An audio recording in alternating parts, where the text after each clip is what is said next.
หวังไอ้บ่อยากฟังดอกน้องแก้วตาไอ้อยากให้น้องหัวไอ้ฮักแก้วตากว่าชีวิตไอ้แผ่นดินแผ่นฟ้าอาทิตย์จันทราก็ยังบ่ลายมหาสมุทรหรือว่าทะเลทรายก็ยังบ่ลายเท่าไอ้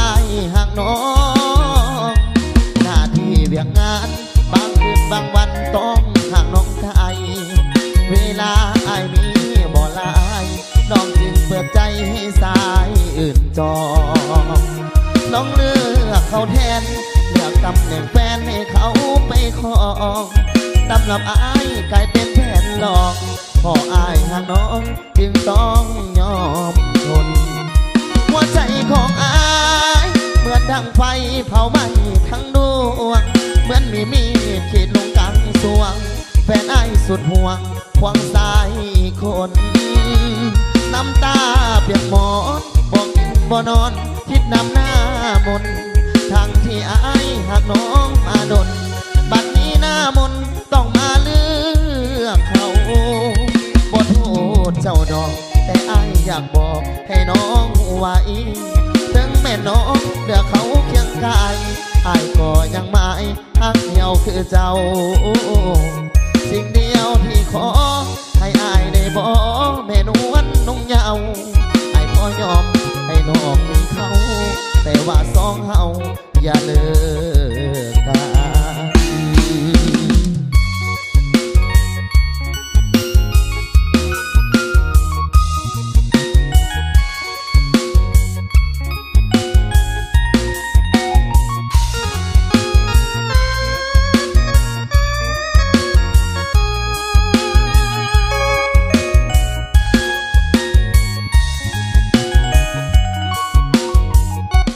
ใจของอายเหมือนดังไฟเท่าไหม้ทั้งดวงเหมือนมีขีดลงกลางสวงแฟนอายสุดห่วงควงสายคนน้ำตาเปียกหมอนบอกกินบ่นอนคิดน้ำหน้ามนทั้งที่อายหักน้องมาดนบัดนี้หน้ามนต้องมาเลือกเขาบ่โทษเจ้าดอกแต่ไอ้อยากบอกให้น้องไว้ถึงแม่น้องเลือกเขาเคียงกายไอ้ก็ยังไม่ฮักเดียวคือเจ้าสิ่งเดียวที่ขอให้ไอ้ได้บอกแม่นวลนุ่งเยาว์ไอ้ขอยอมให้น้องมีเขาแต่ว่าสองเฮาบ่เลิกกัน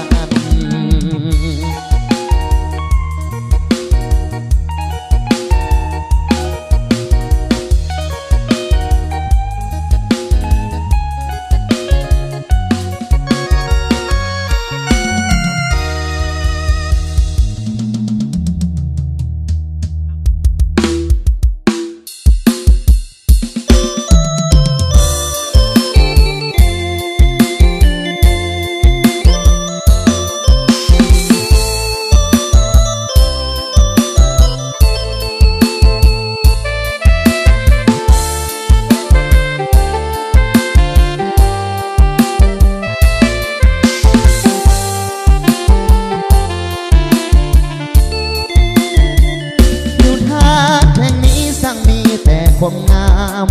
วิไลสมแล้วเป็นหน้าจับใจงามเนื้อสิ่งใดได้เล่างามธรรมศาสตร์ตามภูผาป่าดงพนเขาสิ่งใด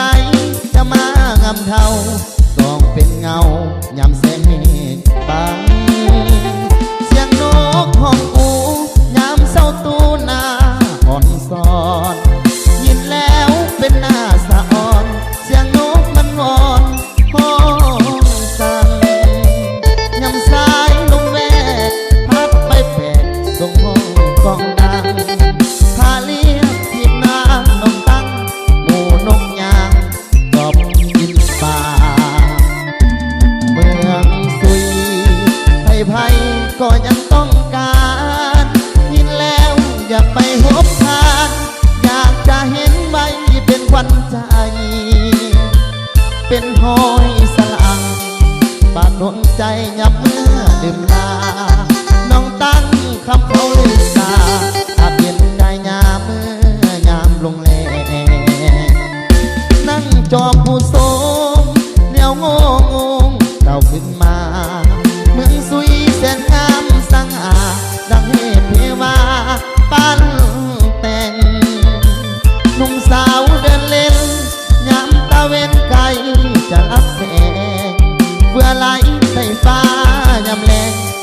มทุกแห่งเมืองสุยนี่เอ่ย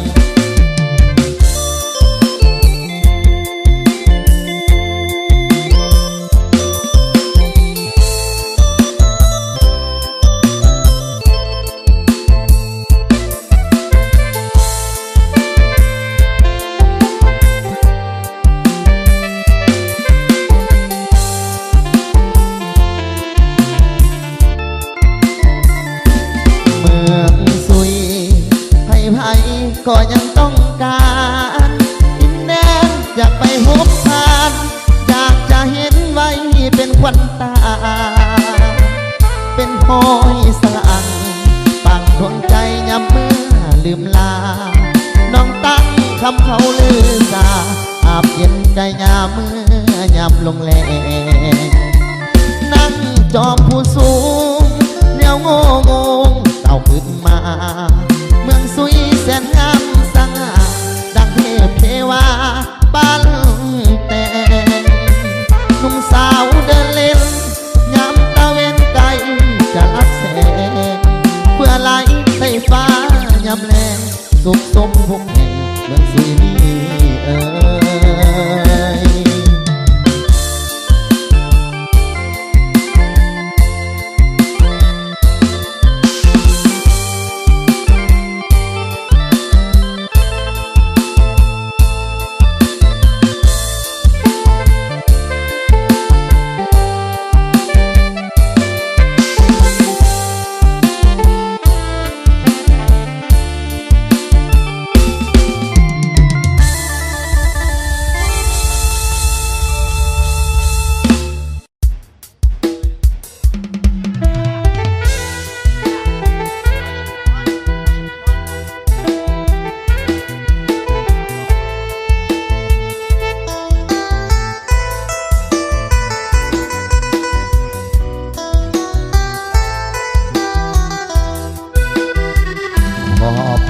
พันยาที่เสียสละเอาอายุสังขารสองฝ่ายแตกต่างปันฟ้ากับดินเพื่อในใจนาบอกคิดยานคนดูหมินอยู่ในอ้อมอกไอกินไฟดาวินผัวฮักเมียแพงอยู่กินขึ้นมาแก้วตาสำลานเล่นหลอนครอบครัวบ่เคยเดือดร้อนบ่มีอย่างสอนแอบแฝงบ่มีปัญหาดันยาจิตใจหักแพงบ่มีอย่างให้ละแวงควันแพงน้องดีเหลือคนทั้งเมียลายลืมคิดว่าตัวเองเท่าลืมส่องเบิ่งเอาลืมงมเบิ่งบอนต้นโตเป็นเมียเพเดน้ำใจแสนดียอดคนเหมือนฟ้าสวรรค์บ้านดนให้สองคนเฮาฮักจริงใจขอบใจดำนาที่ให้ความหวังแก่อายขอบใจหลายๆบ่ไม้มาลวงหลอกสายอายบ่มียังนอกเหนือจากความภูมิใจที่ยอมสละเอาอายเป็นคู่กายผัวเมียหักแพงเคยจักเดือนเปล่าขอบใจพันยาเด้อที่หักแพงกันตลอดมาก็คอยให้หักแพงกันคือเก่า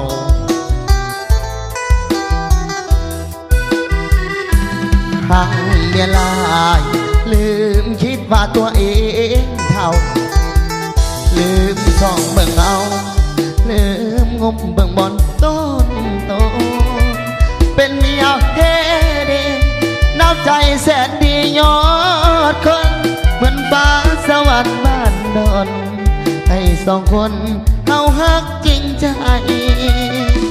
ขอบใจนำนาที่ให้ความหวังแก่อายขอบใจหลายๆบ่ไม้มาลวงหลอกสายอาย บ่มียังนอกเหนือจากความภูมิใจ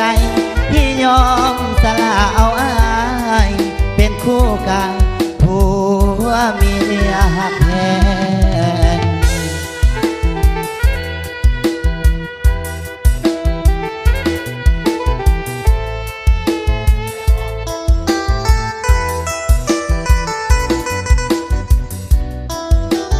เอาเฮ็ดมาได้ละเฮ็ดอะไรกะ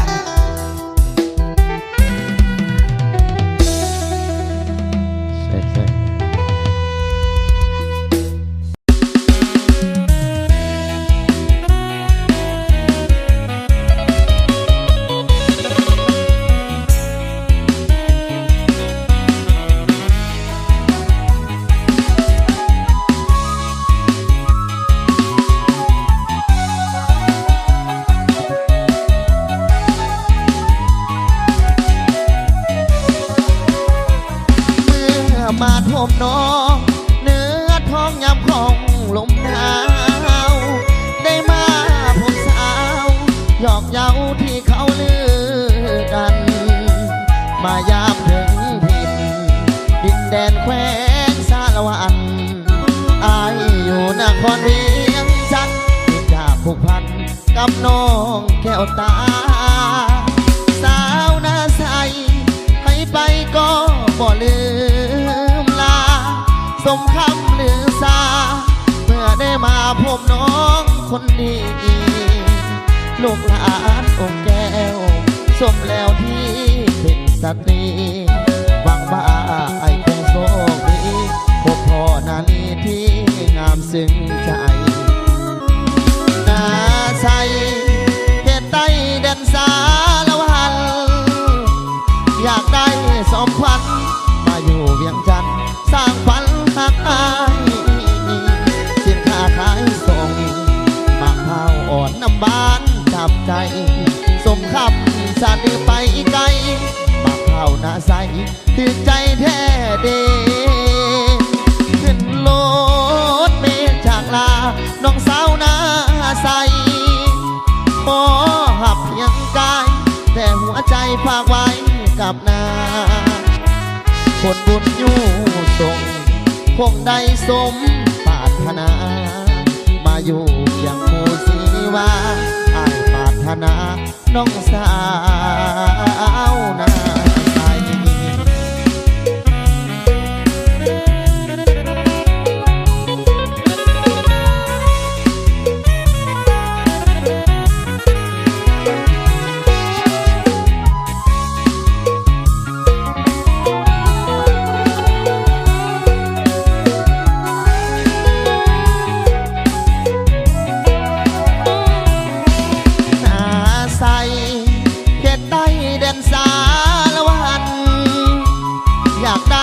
จอมขวัญมาอยู่เวียงจันทร์สร้างขวัญหักอายสินค้าขายส่งมะพร้าวอ่อนต้มบานจับใจสมคำจะลืมไปไกลมะพร้าวหน้าใสถือใจแท้เดขึ้นโลดเมฆจากลาน้องสาวหน้าใสขอหักเพียงกายแต่หัวใจฝากไว้กับนาคนบุญอยู่ส่งคงได้สมปรารถนามาอยู่เป็นคู่สีมาอ้ายปรารถนาน้องสาว